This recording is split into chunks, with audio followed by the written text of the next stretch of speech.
One Punch Man chapter 214 just came out, so let's talk about it. Spoiler warning, obviously, for those who haven't seen the manga, and this is the first manga video I've done on the channel. But if you want more, please let me down below, because how am I supposed to know if you want more if you don't let me know? Look, we need some context for this chapter, so I'm just going to briefly cover what happened in the past 2 chapters. So Mask brought Saitama to the amusement park in order to try convince him into this idea he has for the perfect hero. Saitama asks why Mask can't do that, and in the Ferris wheel, when they hit the sort of apex height of it, Mask comes clean and says he used to be this like traditional normal guy, maybe even a little ugly, and he was obsessed with hiding his identity while becoming a hero. Then one day his mask cracked off and he was beautiful. This is when he started to notice his monsterization. This is why he cannot be the hero he is trying to create, because he is not fully human, and he doesn't know how long he's able to hold on to his humanity. Because of this, he obsesses over turning Saitama into this perfect hero who the world can rely on. But Saitama has no interest in this, none at all. And Saitama realizes that he has made previous engagements at this moment with King playing games. So Saitama books it and leaves Mask alone in the Ferris wheel, breaking the cart that they're in. This moment where Mask realizes that there's this clown terrorizing the people in the amusement park, and he goes down to face him and is analyzing how this guy fights and how he seems to be growing stronger. So what type is this? Is this a guy who gains his power from his costume, or is there something else at play here? You know, like Phoenix Man, how he gained his power from a costume. So they tussle a little bit, and then a crowd begins to form, and that's where chapter 114 begins. We open up with a crowd gawking and almost just watching as spectators as Mai faces off against this really weird monster clown. They don't even like realize that they're in danger in any way, because they just have so much faith in Mask saying things like, if you're gonna be nervous, pick a better target than that man. He is perfect. There's nothing that clown can do. I've seen him in magazines. The muscles on his arms are incredible. You'll never win a fight against him. And so on and so forth. They're admiring him as an idol rather than the hero trying to defend them that he really is. I bought your new single. I'm looking forward to your new album. It's like Swifties if Taylor Swift was a superhero, desperately trying to grab their idol's attention.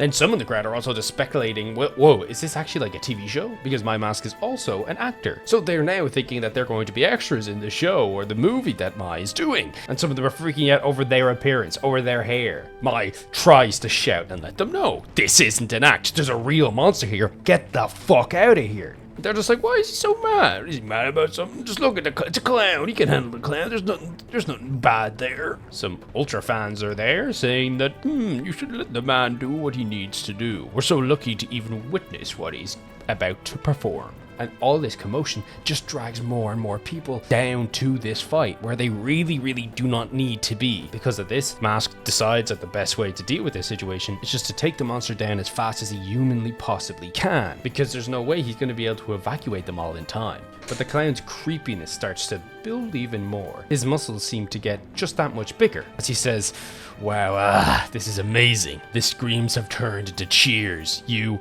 have always gotten so much attention, ha. And then he comes down with his funny squeaky hammer onto Mask, which Mask barely dodges because his glasses get chipped off and sent flying. And believe it or not, that's the worst thing that could possibly happen, because the fans see them on the ground and dive for them, wanting a souvenir so that they can claim that they have met Mask and have his glasses. The clown takes full opportunity of this, and Mask is forced to do a crazy swing kick into diving and helping the civilians, tossing them aside, going straight back into a flurry of blows. One backhand swing into a fucking phenomenal gut punch, and then a swing kick to the jaw to send him flying. The crowd goes wild. But before anyone can actually celebrate, the clown is back. Mask shows signs of struggle as he zooms straight back into action. Fans once again wondering what the hell is going on. He seems to be fighting as a hero, as Mask is dodging every single blow that the clown shoots out, while also dabbing in as many as he possibly can at the same time.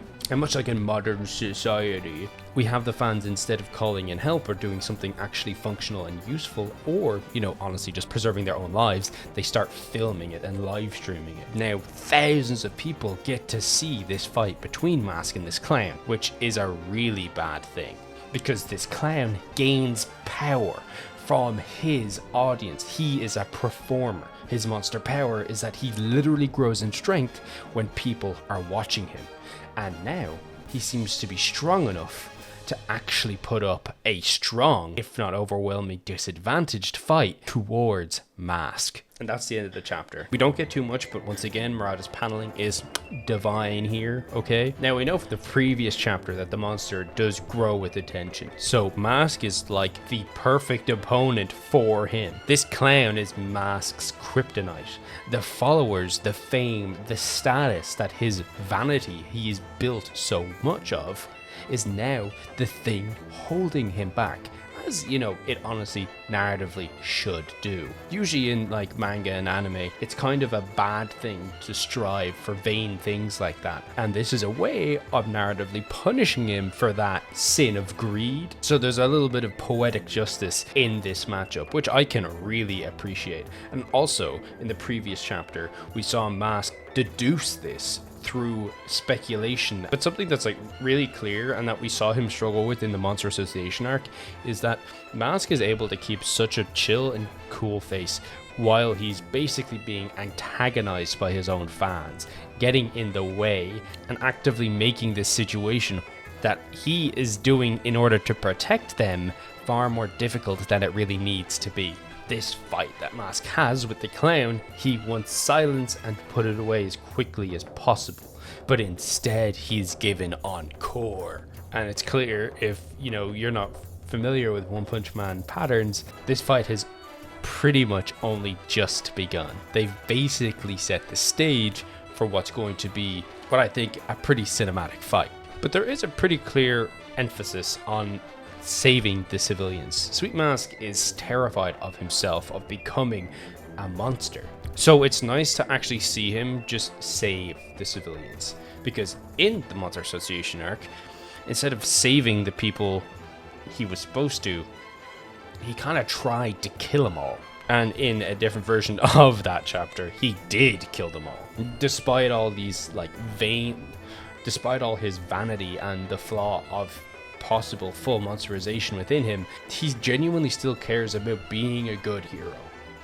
Which is kind of crazy, because he doesn't actually exude that as a property in his character at all. The past few chapters have been great, because Mask to me was just a caricature, just some like lame pop idol that was overprotective of A rank for some reason. But then when we saw him in the Monster Association arc, he lent himself so well to comedy with Fluter Ugly, and also a bit of intrigue because of the stuff that happened when he was supposed to rescue those survivors and how he regenerated from getting absolutely mollywomped. And it's really nice also his opponent to be this guy who just showed up out of nowhere. We got so many of those early in One Punch Man. All these characters that just make the world feel larger and not so interconnected, like forced connection with God. God is a real interesting element to One Punch Man, but if you make all your characters interconnected, it makes your world feel smaller, not bigger. So I love the new chapter. Let me know what you think. Really nice that we didn't get a redraw, and I'm really, really interested to see where this fight goes. And the stuff that happened before the fight was also really interesting.